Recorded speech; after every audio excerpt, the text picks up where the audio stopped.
BBC Sounds. Music, radio, podcasts. Hello, and thanks for joining us for the Farming Today podcast. I'm Kaz Graham, and in this edition, we're out at a Norfolk vineyard and how the tree disease ash dieback has been less devastating than initially feared. So I think a combination of science and natural regeneration means that, we're fighting back against ash dieback, and indeed ash trees will have a place in our landscape for many generations to come. More from the UK's Chief Plant Health Officer a little later. First, though, for most of us, grass tends to mean the green patch of lawn that somebody ought to have mown over the weekend. But for livestock farmers, grass is a critically important crop, providing fresh feed in the fields through spring and summer and a relatively low-cost source of fodder for the winter. You may well have noticed farmers cutting fields of silage already. And we're going to be talking about grass all week here on Farming Today. Now, spring is usually a time of rapid grass growth, but this year's dry weather has left some farmers with less of it than they would like. Mike Gooding is Farming Systems Director at the AHDB, the Agriculture and Horticulture Development Board. Down in Oxfordshire, where I am, we've had just 20% of the rainfall that we would have expected at this time of year, and the grass is really struggling. For others in other parts of the country, it's been a perfect start to the year. Yeah. To anyone not involved in farming, grass is, it's just kind of grass, isn't it? But there's a huge number of different varieties used on farms for different things. Give us an idea of that diversity. Yeah, there are lots of varieties. About the 8.8 million hectares of land in the UK that are in agricultural holdings, almost half of that is in grass of some form, and that ranges from what we would call rotational grass, so grass that's grown over very short terms, high production, high sugar levels, excellent animal feed, right the way through to permanent pasture that's very often a very diverse sward, not only of grasses, but all sorts of other herbs as well. You mentioned that about half of what we grow in the UK is grass. How much grass do we sow each year and how much is just there? Well, that varies. The permanent pasture is actually about 80% of all the grassland in the UK, so that's not being sown. The rotational grass is about 820,000 hectares. That's still a lot of grass, and that's often grown for very short-term and specific purposes, maybe as part of a rotation in an arable farming scenario, used as a break to build soil fertility, or to break some of the diseases that our arable crops have, or to produce some very high-producing grasses to feed some of our livestock systems.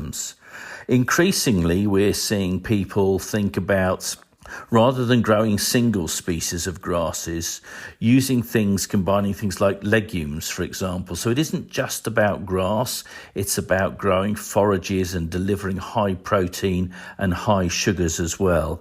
And I think that's going to become an increasingly important area of our farming opportunity, particularly as we wean ourselves off some of the high input systems that have proved over recent years to be quite expensive from a farming point of view. Yeah, there are lots of opinions about the value of different types of pasture for grazing, for biodiversity and for carbon sequestration. What do we know about how much carbon can be captured by pasture? Well, what we do know is it is a fantastic opportunity to do more. There is significant carbon sequestered through our grass, but we are doing some work currently looking at how different species of grass add to that, how that diversity of sward might improve the amount of carbon that can be sequestered. What we do know is that grasses significantly improve our soil organic matter. Lots of implications there about holding water or water filtration, and that the mixes of species and the management practices that we use on those swards can greatly affect its sequestration opportunity. Mike Gooding from the AHDB. Now, this time of year is crucial for viticulture, wine production. As the vines come into flower, growers are hoping for no late frost, which could damage their prospects for a good crop of grapes. Anna Hill has been to the Burn Valley Vineyard on the North Norfolk coast, which produces 30 to 40,000 bottles of wine a year. She met grape grower and winemaker Laura Robinson. We've got 17,000 vines here. How many different varieties? What are you growing? So we've got actually 9 different varieties. This is quite a lot for an English vineyard. Generally people will have 2 or 3.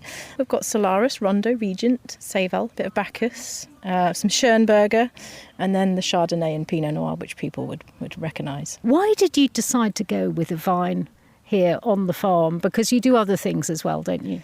Yeah, I mean, it was a diversification on the farm. Nothing really grew on this stony sort of hilly field. It was my father's idea. He was looking at the soil thinking, I think that might be perfect, you know. Let's walk down and have a look at the soil, because that's absolutely crucial, isn't it, when you're growing vines, because they give the flavour and the terroir. I'll just move it around so you can hear. It's flinty, it's a little bit sandy. We've got very light sand here. And we're actually on the same seam of chalk that comes up from the south. It's actually the same seam from Champagne, so perfect for the vines. And what about the weather here? We are dry. I think our rainfall's about 700 mil a year. They don't like to be wet. It encourages mildew. It's all the bad things. They like the sunshine. So the dry, the warm. And there's a breeze, isn't there? How important is that? Airflow is important for disease. We don't want the mildew, so having a good airflow is important. It's also important because it mitigates frost. So we also are close to the coast, which is very handy because we generally don't get frosted. But on a cold night, this slope and the nice breeze, the sort of the sea breezes we have, will generally take the cold air away. So at the moment, it's a key period, so we don't want any late frosts in the next few weeks. Thank you very much. So this time of year, How important is it to get it right? You've mentioned the frost. Just describe what we can see in front of us here. Yeah, the buds are growing. We've probably got about 5 to nearly to 10 centimetres coming out on these Rondo vines here. And you can actually see the nascent, what will be the grapes. So they will... Those are tiny miniature grapes on there. They will be grapes. They'll obviously have to be fertilised. They're self-fertilising grapes, which is fantastic. But that will flower come June time, so sort of around Wimbledon time. And then they turn into sort of the tiny little grapes, and obviously that fruits into your grapes. Laura Robinson with Anna Hill.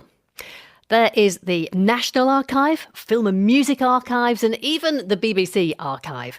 Add to that the Ash Tree Archive. The idea is growing trees that show signs of resistance to ash dieback disease, and a new ash archive woodland has just been planted up in Scotland. The site is funded by the Department for Environment, Food and Rural Affairs, which has also announced £4 million for 17 different research projects focused on tackling pests and diseases in trees. I asked DEFRA's Chief Plant Health Officer, Professor Nicholas Spence, why this archive is important. When ash dieback first hit the UK about 10 years ago, we set up a mass planting of 165,000 ash trees from 15 different provenances. And from that, we selected the ones that survived. And those trees formed the basis of our first ash archive in the south of England. So now we've moved on from that. And the second archive is now a planting of about 3,000 tolerant ash that have come from that original selection, and we've planted them out in central Scotland, and we'll be observing them over the next few years to see which ones survive and which ones are tolerant. How many of the trees that you planted in the first archive are still alive now? I mean, they were planted back in about 2019, I think. So from the first archive, approximately 30% have died. About a third are surviving and a third are exhibiting very good health status, so likely to be highly tolerant. So this is actually quite a lot higher than we expected. Originally, we were expecting between 5 and 10% of trees showing high tolerance. And is the idea that you will identify the really tolerant types of ash, and hopefully we can plant those all over the place. Yes, that's right. So the archive is to give us a genetic basis for tolerance that in the future we hope we can either use in breeding programmes or indeed use to repopulate the landscape with tolerant ash for the future. And when ash dieback first started being reported, it seemed pretty devastating, and people were warning that we could lose all of the UK's ash trees. That doesn't seem to have happened. Has it not been quite as bad as was forecast? Well, you're right. I mean, originally we were looking at, catastrophic losses, and it was estimated that we'd lose around 100 million ash across the whole country. But what we're seeing is twofold, really. Investing in science means that we understand the genetic basis of tolerance to ash dieback, and so we can do something about that in selecting for tolerance. And secondly, the trees that are tolerant are regenerating. So they set their own seed, and we're seeing seedlings coming through from those tolerant trees in nature. So I think a combination of science and natural regeneration means that, we're fighting back against ash dieback, and indeed ash trees, will have a place in our landscape for many generations to come. You have 17 new research projects, and they're very, very varied. One of the new research projects that caught my eye is going to look at new ways to reduce the damage done to trees by grey squirrels. We've covered stories on this programme about people trapping grey squirrels and even giving them birth control. What is this project going to look at? You're right. There are ways to manage grey squirrels, which generally involve removing the grey squirrels by various means or looking at immunocontraception. We're quite interested now in different tree species and which ones might be more resistant to bark stripping, and particularly some of the chemicals, the metabolites in those trees that might give them greater resistance. Professor Nicola Spence. And that is all from us for this morning. I'm Kaz Graham. The producer is Heather Simons, and the programme is a BBC Audio Bristol production.